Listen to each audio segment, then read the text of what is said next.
Hello everyone, good morning, welcome to my channel. তোমাদের নন্দিনী। আশা করি তোমরা ভালো আছো, সুস্থ আছো, অ্যান্ড আমিও খুব ভালো আছি। তো এখানে ছোট আর আমি ব্রেকফাস্ট করে নিচ্ছি, পেঁপে আর জাম খাচ্ছিলাম আমরা দুজনে।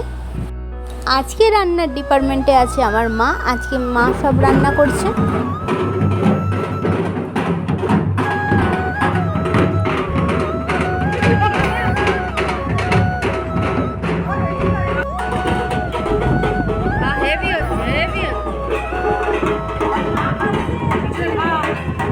সব বাজনাগুলোই ঘুরছে।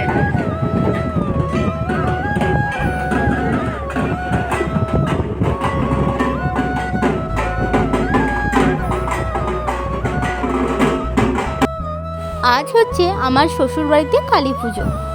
এটা আমাদের গ্রামের কালী পুজো, খুব বড় করে হয়, ধুমধাম করে হয়। সো চলো তোমাদের সবটা দেখাবো, তোমরা ভিডিওটা কন্টিনিউ দেখলেই বুঝতে পারবে। চলো দেখতে থাকো। দুপুরবেলা খাওয়া দাওয়া কমপ্লিট করে বিকালবেলা সবার সাথে একটু আড্ডা দিচ্ছিলাম। বিয়ের পর এই প্রথম আমি মাকে হাজার একটা জবা ফুলের মালা দিচ্ছি। মালাটা আমরা আগের দিনই অর্ডার দিয়ে এসেছিলাম। পুজোর দিনে সন্ধেবেলা আমার হাজব্যান্ড আনতে গিয়েছিল মালাটা। আমি তো খুব খুব খুব খুশি, মাকে এই প্রথমবার হাজার একটা জবা ফুলের মালা দিচ্ছি। এই যে এই মালাটা আমরা মাকে দিচ্ছি, দেখতেই পাচ্ছ মাকে এখন মালা পরানো হচ্ছে। মা কিন্তু এখনও কমপ্লিট সাজেনি। সো চলো তোমাদের রাত্রেবেলা সবটা দেখাচ্ছি, ভিডিওটা কন্টিনিউ দেখতে থাকো। এখানে বাপির হাতে সবার নামে পুজো দেওয়া হচ্ছে। এই যে টাকা দিচ্ছে, ছোট দিল ওইগুলো পুজো, মা দিচ্ছে, মাঠু দিচ্ছে। তো চলো সেইগুলো সবাই দেখিয়ে দিচ্ছি তোমাদের, তাই তো? একদম দেখো, মাও দিচ্ছে পুজো, মা দেখে দাও। মা এখানে সব নাম গোত্র লিখে দিয়েছে, মাঠুও দিচ্ছে, ছোট। এই দেখো এখানে সোনাইও দিচ্ছে, মানে মাঠুরাও দিচ্ছে। সবাই মিলে একসাথে বসে আমরা সন্ধেবেলা চা খাওয়া কমপ্লিট করলাম। চলে এসেছি রান্নাঘরে। এখন রান্নাঘরে আজকে আমি করে নেব চানা পনির, আর মা করবে লুচি। তো চানা পনিরের রেসিপিটা তোমাদের সাথে আমি শেয়ার করবো, তোমরা দেখতে। পুজোটা যেহেতু রাত্রে হয়, তাই আমরা ডিনার করে রাত্রেবেলা যাব। তো 10:30টার সময় আমরা ডিনার কমপ্লিট করলাম। ডিনারে ছিল আমাদের লুচি আর চানা পনির, আর তার সাথে ছিল মিষ্টি। অলমোস্ট সবাই আমরা রেডি হয়ে গেছি। মা এখানে আমাকে আলতা পরিয়ে দিচ্ছে। তো বন্ধুরা, আমার আলতা পরা কমপ্লিট হয়ে গেছে। সো চলো আমার ফাইনাল লুক তোমাদের দেখিয়ে দিই।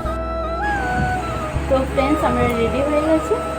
তো চলো এরপরে আস্তে আস্তে বেড়াই। আমি তো রেডি হয়ে গেছি, এরপরে মায়েরাও সবাই রেডি হচ্ছে। আমাকে কেমন লাগছে অবশ্যই কমেন্টস করে জানিও। আমরা বেরিয়ে পড়েছি। এখানে আমি, আমার হাজব্যান্ড আছি, সামনে মা, বোন, ছোট, মাঠু, সোনাই সবাই আছে। দেখতেই পাচ্ছ ওরা আগে আগে যাচ্ছে। যে অলমোস্ট চলেই এসেছি আমরা মন্দিরের কাছে। মন্দিরে আমরা চলেই এসেছি। তো বন্ধুরা চলো মাকে তোমাদের দর্শন করে দিই। এই দেখো, এটা হচ্ছে আমাদের মা। আমার সাথে সাথে তোমরাও মায়ের দর্শন করে নাও। এই রক্ষাকালী পুজোটা আমাদের গ্রামে খুবই জাঁকজমক করে হয়। শ্রীরামপুরের মধ্যে কারা কারা আমার ফ্যামিলি মেম্বার আছে অবশ্যই কমেন্টস করে জানিও, তাহলে আমারও ভালো লাগবে যে তোমরা আমার ভিডিও দেখো। এখানে আমি আমার মা, মাসিদের সাথে কিছু ভিডিও, ফটো তুলে নিচ্ছিলাম। এই দেখো, এটা হচ্ছে কালী মায়ের মন্দির। দেখতে পাচ্ছ কত সুন্দরভাবে সাজিয়েছে চারিদিকটা। এখানে বাচ্চাদের খেলনার দোকান, খাওয়ার দোকান সব কিছুই মোটামুটি এই মেলাটাই বসে।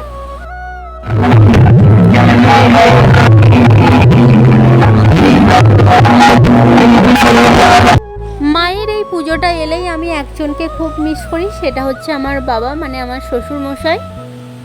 তিনি মায়ের কাছে মানসিক করেছিলেন যে আমার বৌমা যদি উচ্চ মাধ্যমিকে ফার্স্ট ডিভিশন পায়, তাহলে মা তোমাকে আমি হাজার একটা জবা ফুলের মালা আর লাল পাড় শাড়ি দেবো।